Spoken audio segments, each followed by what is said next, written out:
Fala pessoal, beleza? Estamos aqui com mais um vídeo da Giro Auto Garagem.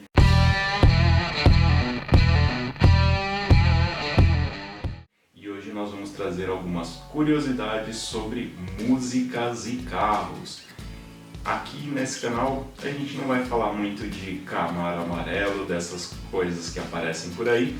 Nós vamos falar de músicas boas, com carros bons, né? Então vamos trazer uma coisinha um pouquinho diferente aí para você, algumas curiosidades sobre esses veículos que estão inseridos aí nas letras dessas músicas, e às vezes a gente tem aquela curiosidade para saber do que eles estão falando, por que tem essa história por trás disso. Então vamos trazer isso daqui para vocês agora, tá?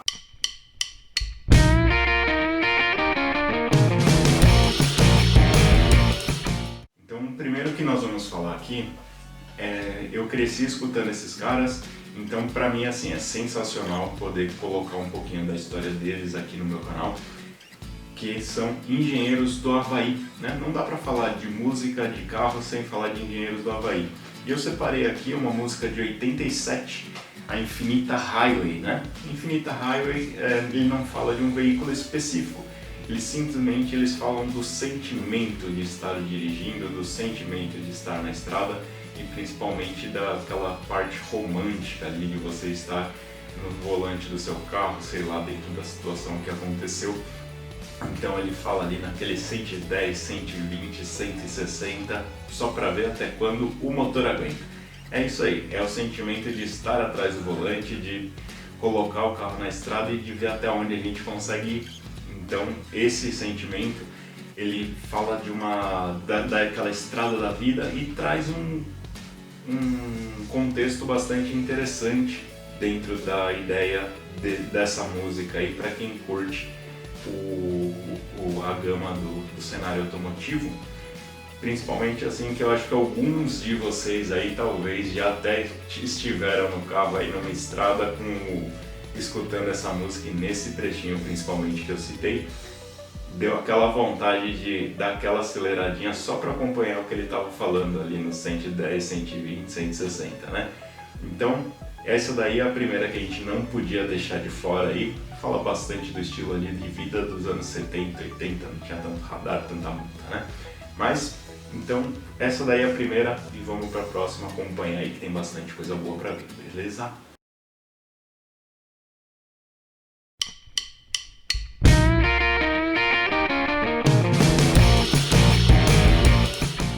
Próximo da nossa lista aqui, nós vamos falar de uma música que é Vital e Sua Moto. Esse é Paralamas do Sucesso.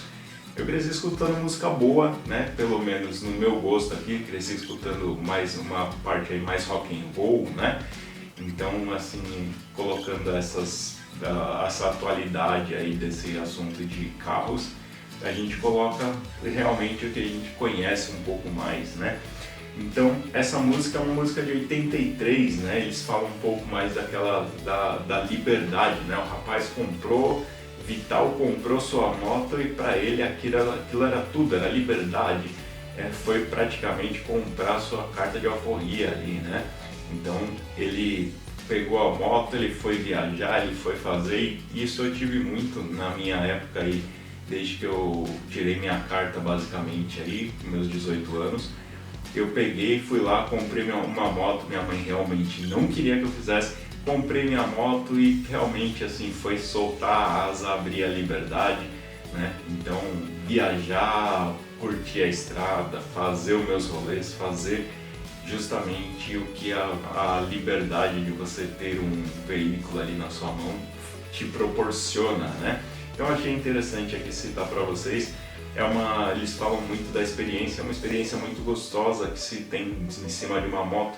Você pegar uma moto, você tem mais sensações do que um carro. O carro você tá quietinho ali dentro, vídeo fechado, radinho ligado.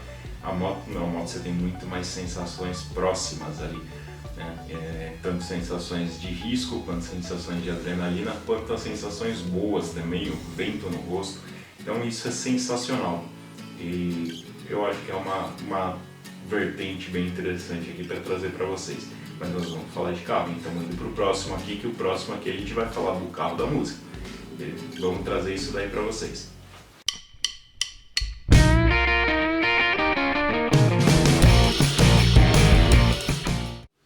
Então, o próximo que eu vou trazer para vocês aqui, a gente vai falar de Legião Urbana. Legião Urbana, quem cresceu ali nos anos 80, 90, cresceu escutando isso, não tinha outro jeito, não tinha para onde correr. E nós vamos falar aqui de Legião Urbana, música é 16, tá?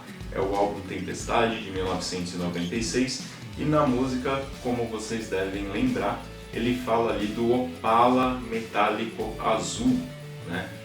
Esse Opala metálico azul, acho que muita gente já teve a vontade de ter só para seguir ali o que a música te traz, porque na música eles trazem um contexto daquele jovem americano, né? Eles trouxeram muito essa interlocução do jovem americano, aquele cara que ele é popular na escola, que ele anda no carrão, que ele faz os pegas, né, que todo mundo gosta e que ele tem um problema amoroso ali e ele acaba fazendo uma besteira no final da história, né? Então, no final da história, para quem não conhece ou não se lembra, na música ali diz que ele teve um acidente na Curva do Diabo ali, era a Curva do Diabo, era em Sobradinho, né, em Brasília, então a referência ali, ela tá naquela região.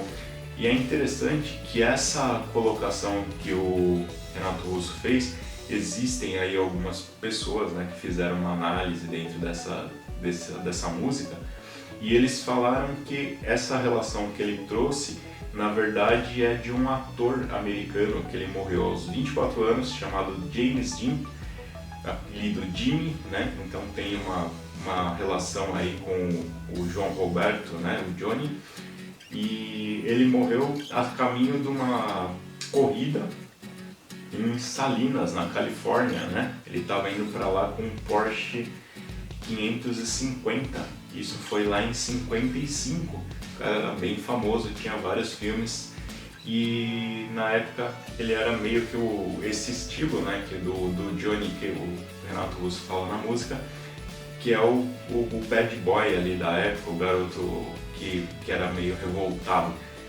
E é interessante que nessa música eles falam do Opala. O Opala é um carro assim extremamente difundido no Brasil.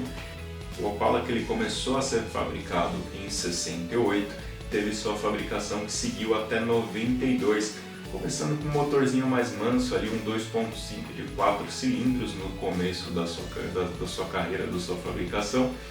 E depois ele veio com outras versões, né? Do 68 ele já tinha ali a motorização 2.5, 3.8 e começou a vir com outras motorizações, até porque a aceitação do carro foi muito boa no Brasil.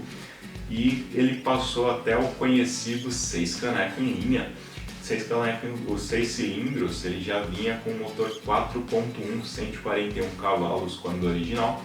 E esse daí ele já tinha bastante fãs aí na época, né? O Opala, quando você fala aí nos 6 cilindros, é a preferência geral, 4 cilindros é aquele carrinho de exposição. Você quer acelerar forte, 6 cilindros, 6 canecos na cabeça e bora lá. Então teve bastante aceitação, um carro bacana. Esse daí é o carro que todo mundo quer ter. Um dia vou colocar na minha garagem um 7.4. Provavelmente um metálico azul, porque esse daí que eu gosto até hoje é o que eu tenho na minha cabeça que eu vou ter. Então fica aí mais uma dica.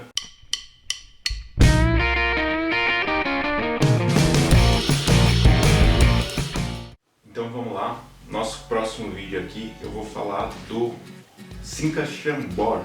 Cinca Chambord, ele foi citado ali na música do Camisa de Vênus, Marcelo Nova, né? Ele já vinha com um ritmo aí um pouco diferente, né, desses anteriores. O Camisa de Vênus sempre veio naquele clima um pouco mais debochado nas músicas deles, mas ele trazia ali no álbum Correndo Risco, de 86, ele falava do Cinca Chambord.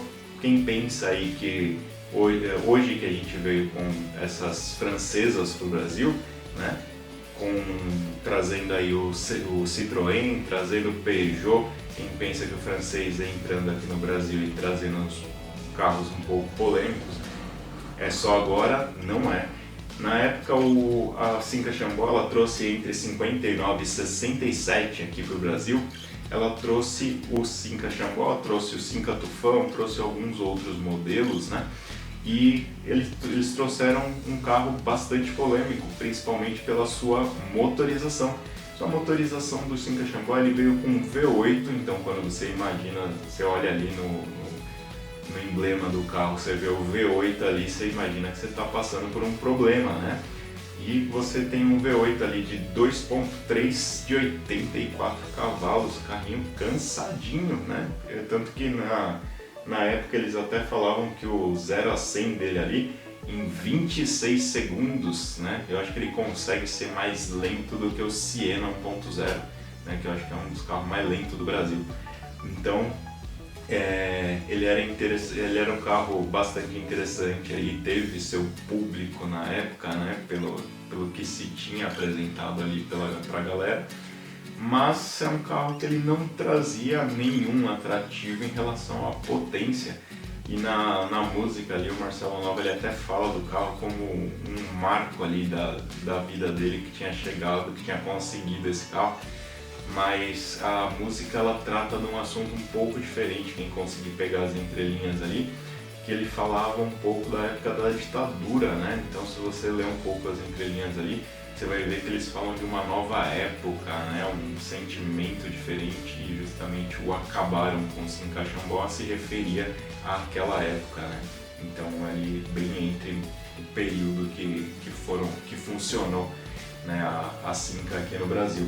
Mas eu acho que é uma música bem interessante aí para vocês darem uma olhadinha também e dar uma olhada nesse conteúdo, porque o carro da música lá é bem interessante, carrinho bacana para você ter ali para aquele passeio, parar ali num encontro de carros ali, deve ser bem interessante, é um carro bonito, tá? Então vamos pro próximo aqui.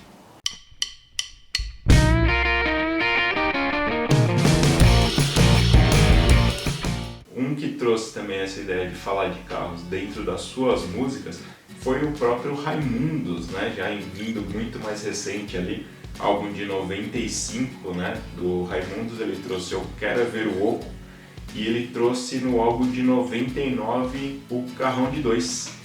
No Carrão de Dois era uma coisa muito prática, assim, ele falava numa passagem muito curta ali sobre o carro, e ele contava a história da música ali, aquele jeitão debochado do Rodolfo na época do Raimundos, mas ele falava ali que eles estavam num Corcel, né? Então um Corcelzinho que veio aí, teve várias versões, né? Teve o Corcel 1, Corcel 2, e não foi um carro muito icônico. Algumas pessoas gostam ali de fazer as suas coleções dentro desses menorzinhos que vieram da Ford, mas não são carros que eu acho que são muito colecionáveis ali, mas tem o seu público, tem as pessoas que gostam bastante, vieram com motores um pouco menores. Corcel 2 já veio com um pouco de luxo, apesar que os Corcéis ali da época, eles são carros que eles vieram, apesar de ser um pouco mais simples, né, dos que a gente gosta mesmo para acelerar, eles são carros que vieram trazendo muito conforto. Hoje ainda, se você pegar um Corcel 2 ali, se for dar uma volta, apesar da estética, aquela estética meio quadradona dele, mas são carros que têm um conforto assim simplesmente sensacional, muito mais macio de rodar do que esses carros atuais. E na outra música, na Eu Quero É Ver o Oco, na verdade eles contavam, né, era uma música mais rápida, um pouco mais pesada ali, mas eles contavam justamente uma história, né, que eu pesquisando, eu cheguei nessa historinha aí. Eles contam uma história que foi quando o Caniço, né, estava ensinando o Rodolfo a dirigir, e eles estavam fazendo essa façanha aí, né, de aprender a dirigir em um Fusca, né? Fusca é o queridinho do brasileiro, né? Quem nunca deu uma volta num Fusca, quem nunca andou num Fusca e quebrou, né? E arrumou com, sei lá, com barbante e uma faquinha, né? Então assim, esse daí também ele tem uma história um pouco mais oculta na música em si. Eles não falam do carro, né? Mas a história é essa daí. Foi o baixista Caniço ensinando o Rodolfo a dirigir. E, logicamente, isso daí, molecagem fazendo a besteira, né? Pra não falar outra coisa. Mas fazendo a besteira ali, e ele bateu o carro. Então, essa história aí fica uma história bem interessante e eles fizeram uma música aí que era uma música um pouco diferente, não fala tanto disso, mas ela tem essa história por trás aí do cenário da música, tá? Então fica aí uma dica para vocês, também uma curiosidade, e vamos pro próximo da nossa lista.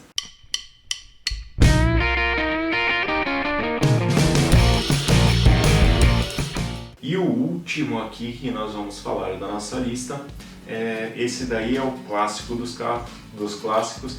Quem pensa em carro numa música não pode esquecer disso, a não ser a geração mais recente aí dos Enzos, né? Que é a geração já depois de 2010.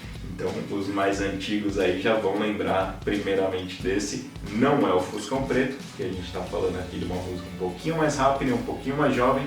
Então vamos falar aqui de Pelados em Santos, Mamonas Assassinas.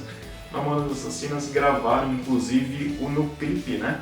Quem assistiu o clipe do Pelados em Santos, que é a classicona Brasília Amarela. Brasília Amarela que eles trouxeram para o clipe ali tem uma história bem interessante, que esse carro, ele era de uma namorada, uma ex-namorada do Dinho lá na época. E ele comprou esse carro e falou, vou fazer um clipe com esse carro. E eles paramentaram o carro inteiro, tem aerofólio, tem acabamento lateral de oncinha, tem adesivo para todo quanto é lado, roda, aquela roda gaúcha da época, né? Deixaram o carro bem um tuning de baiano ali, sensacional. A Brasília Amarela que aparece ali no clipe, né, ela era realmente de propriedade do Dinho. Ela é uma Brasília 77 e esse carro ele foi comprado para usar no clipe depois que aconteceu a morte ali dos integrantes do Mamona. Esse carro, alguns meses depois, ele foi leiloado, se eu não me engano ele arrecadou ali quase 100 mil reais na época, né, num leilão. Foi levado para o Rio de Janeiro e foi abandonado lá, né? Depois de algum tempo, alguns anos que o cara estava usando o carro lá, o carro acabou sendo apreendido por conta de documentação, né? Tava com um monte de problema e ele foi apreendido, foi para o pátio e a família do Dinho, se eu não me engano, em meados de 2015 e 2016, eles compraram de volta esse carro, pelo menos o que tinha sobrado dele, que é um carro que ficou em pátio, jogado ali todo destruído. E eles compraram aí o que tinha restado desse carro e reformaram ela tá em pé de novo, a Brasília Amarela, dá para ir para Santos de novo nesse daí. Então é uma curiosidade bem interessante aí também. Brasília, tem muita gente aí que teve na época, né, do seu auge, hoje ela não é tão amada quanto o saudoso Fusca, né, mas a Brasília teve também a sua história ali em meados de 80, né, que foi o auge, eu acho que da produção dela ali, como um carro popular, e saía bastante, tinha muita gente que tinha, você via desse carro na rua, era um carro estranho, né, com motor lá dentro, ficava muito cheiro de combustível e barulho do motor do carro lá dentro. Na frente mesmo, onde era para ter motor, não tinha um porta-malas gigante ali, né, então era um carro que ele tinha uma estética talvez que não agradasse tanta gente, mas foi um carro que pegou bastante na época, né, como a maioria dos carros da Volkswagen aí, e teve muita gente que se divertiu bastante, tem muita gente que até hoje se diverte bastante com esses carros, né. Então fica por aqui o nosso vídeo, quem puder deixa o like, comenta aí embaixo, compartilha esse vídeo com os seus familiares, manda para aquele tio que gosta do carro, manda para sua mãe, para o seu pai, compartilha com quem você puder aí, manda no grupo da família lá para todo mundo ficar inteirado sobre o mundo automotivo. E tamo junto, galera. Quem puder, deixa o like, se inscreve e será muito bem-vinda a sua sugestão. Valeu!